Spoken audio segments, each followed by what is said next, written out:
Hey, welcome to another episode of GeekOutdoors.com. So Creed 2 is the sequel to the unexpected box office success of Creed 1, which I absolutely enjoyed whenever that film came out. And so when I heard that Creed 2 was coming out, and then all the characters that were involved, I was both excited and absolutely horrified at the same time, because Rocky 4 is actually my favorite movie out of all the Rocky series. Even though it was absolutely ridiculous, it was just so much fun. And the thing that made it so good was Drago, Dolph Lundgren's character. And then everything that surrounded that, and of course the soundtrack, the montages, all of that. And so when I heard about Creed 2 and the premise of it, I kind of thought it could have gotten really cheesy. You know, they could have brought this character back, Drago, even though he had a son.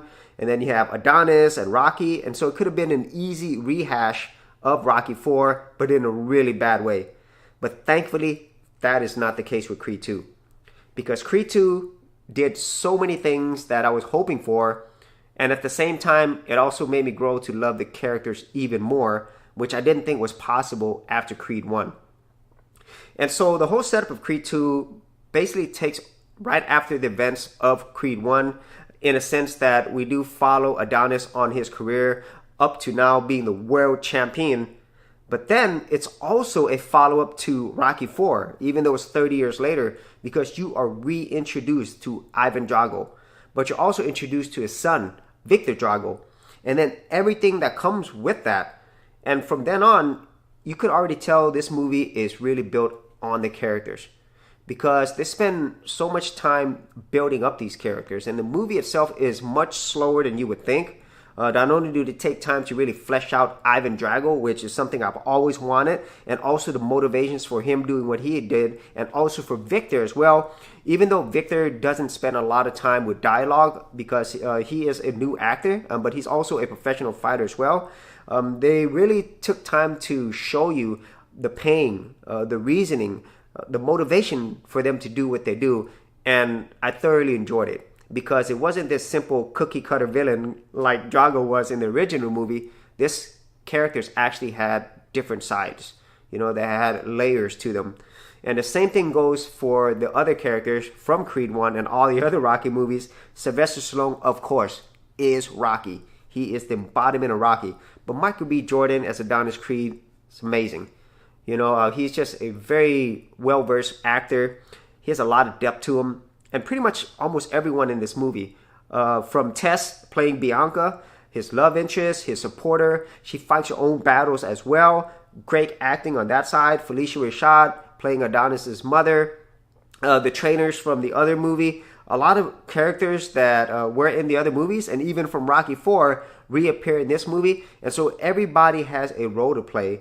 And what I really enjoyed about this is because the director, Stephen Caper, did take time with the characters, in that you grew to really not only appreciate their struggles, in a sense that like Adonis, he felt like he had something to prove. And it wasn't just for his dad, you know, it was for his family, it was for himself, and then also even to Rocky as well. So there was a lot of internal struggle there. And the same could be said for Rocky, because there are a lot of things that this movie actually goes into further that you understand from Creed 1 where that pain came from. And even from earlier Rocky movies, like say Rocky 5, I think a lot of that is explained here. And I think even from Rocky Balboa. And so this movie takes a lot of elements from other Rocky movies. I will say that. And so if you've watched any Rocky movie, this one has that Rocky formula. And some people might not like that. But in this case, it works really well. You know, I don't think you can make a Rocky movie without having this formula. And they use it in a way to not only, you know, actually satisfy the people who are Rocky fans, but also to make it easier to digest, okay? But then because the director, the character, the stories, they all wrote, they took so much time with the characters, they really evolved beyond just a normal Rocky film. And the montages in this film were awesome. I love them. Everything from the montages in the US, from the brief montages in Moscow.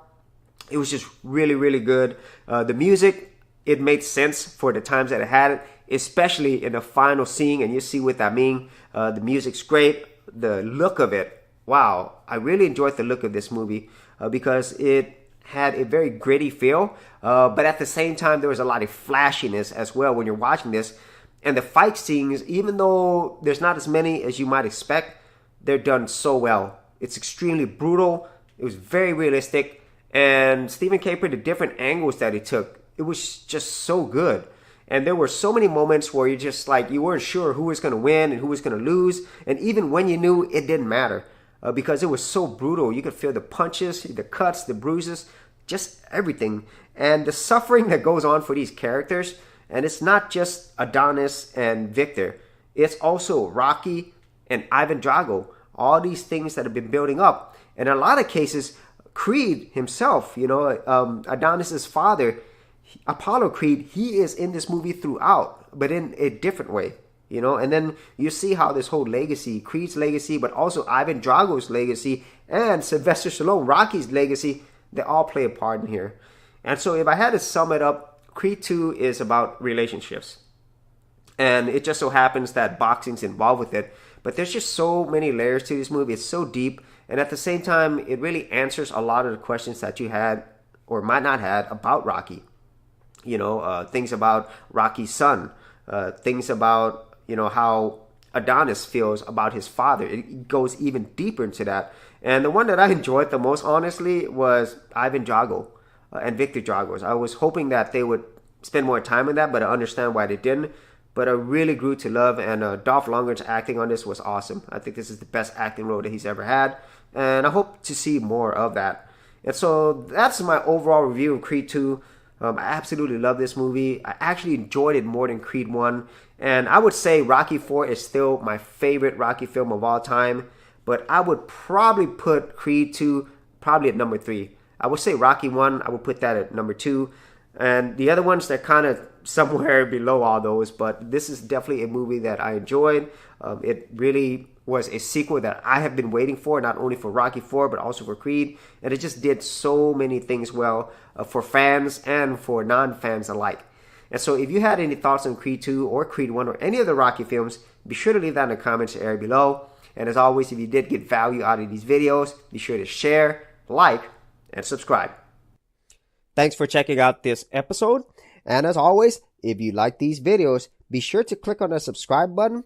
And for full written content, audio content, and additional geek stuff, head over to geekoutdoors.com, and I'll see you outdoors on the very next episode.